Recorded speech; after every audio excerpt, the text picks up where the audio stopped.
Koca kulaklı filo ve kayıp melodi. Derin, yemyeşil ormanın kendine has bir kalp atışı vardı. Bu kalp atışı, ağır ve nazik adımlarla yürüyen sevimli fil, Filo'dan başkası değildi. Onun her adımında yeryüzü tatlı tatlı titrer, orman adeta ninni söylerdi. Tap, tap, tap. Önce ağaçların arasından dost canlısı bir hortum süzülür, sonra pırıl pırıl meraklı bir çift göz belirirdi. Ve en sonunda rüzgarı yakalamak için açılmış iki devasa yelken gibi muhteşem kulakları görünürdü. Filo'nun kulakları gerçekten birer harikaydı. Ama Filo için bu harika çoğu zaman yorucu bir karmaşadan ibaretti. Çünkü kulakları sesleri ayırmazdı. Hepsini birden aynı anda toplardı.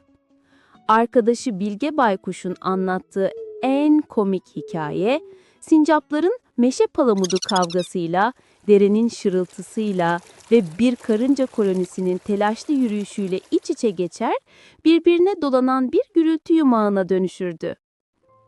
Filo bu ses okyanusunda tek bir kelimeyi yakalamak için çabalasa da başaramazdı. Bu yüzden sık sık en sevdiği şeyi arardı. Sessizliği. Kulaklarını dev yapraklar gibi başının üstüne kapatır, dünyanın sesini kısmaya çalışırdı. Diye düşünürdü. Keşke kulaklarımın bir ses ayarı olsaydı.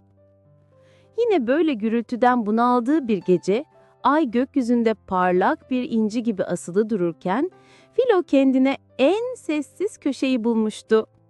Kulaklarını kapatmış, içindeki sessizliği dinliyordu. Ama o gece alışkın olduğu gürültü duvarında iğne ucuyla açılmış minicik bir delik belirdi. O delikten sızan iğne ucu kadar ince, kırılgan bir tını duydu.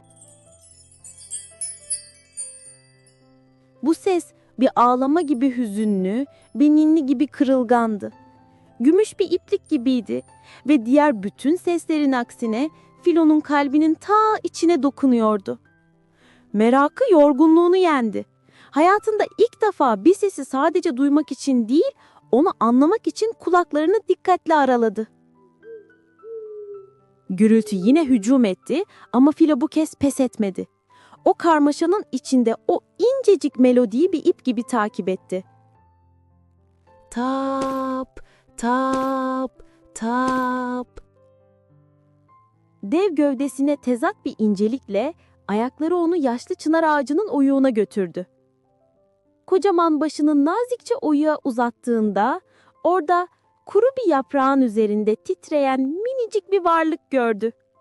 Işığı neredeyse sönmüş, solgun bir ateş böceğiydi bu. O kalbe dokunan incecik ses onun umutsuz melodisiydi. Merhaba. Diye fısıldadı Filo. Sesi bir dağın ardından gelen gök gürültüsü gibi çıkmasın diye çok uğraşmıştı. Yardıma ihtiyacın var mı? Minik ateş böceği başını kaldırıp bu devasa ama nazik varlığa baktı. Işığım sönüyor, dedi titrek bir sedayla. Biz ateş böcekleri içimizdeki şarkıyla parlarız. Her birimizin kendine ait bir melodisi vardır. Ama ben kendi şarkımı kaybettim. Şarkımız olmayınca ışığımız da olmaz. Filo minik dostunun haline çok üzüldü. Ormanın tüm seslerini duyan kulakları şimdiye dek hiç bu kadar çaresiz bir ezgi duymamıştı. Aklına birden bir fikir geldi. Belki de bu dipsiz ses kuyusu bir karmaşa değil, bir armağandı. Ben ormandaki her sesi duyarım.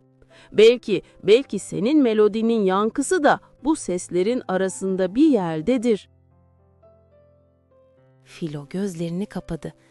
Ama bu kez gürültüden kaçmak için değil, gürültünün tam kalbine dalmak için.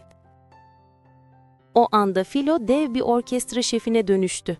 Kulaklarını birer devasa radar gibi ormanın seslerine çevirdi.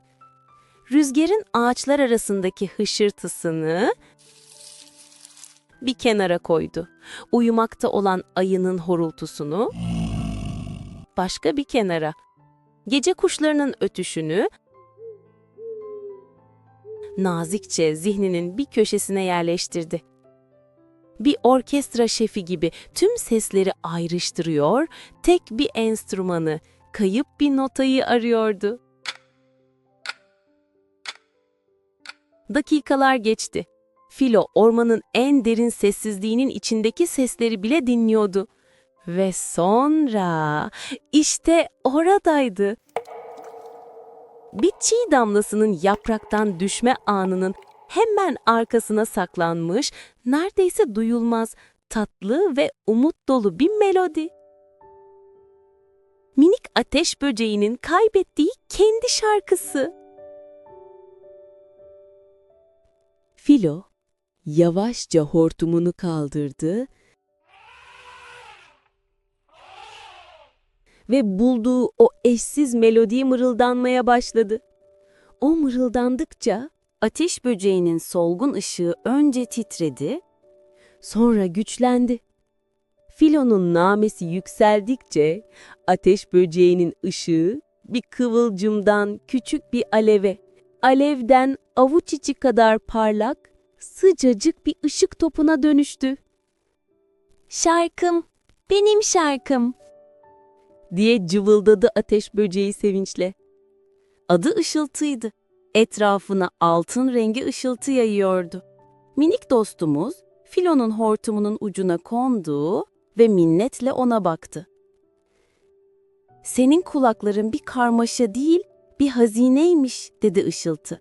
En gürültülü orkestranın içinde bile en ince notayı duyabilen bir müzisyenin kulakları gibi.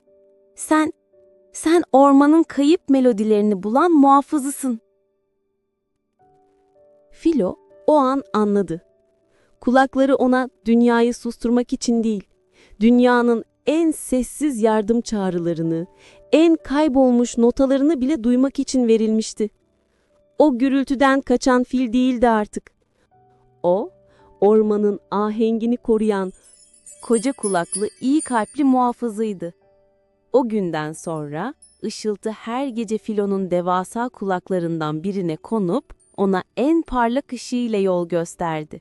Filo ise kulaklarını artık bir organ gibi değil, en değerli enstrümanı gibi gururla taşıdı. Çünkü biliyordu ki en büyük farklılıklar bazen en güzel şarkıları bulmak için bize verilmiş en sihirli armağanlardı.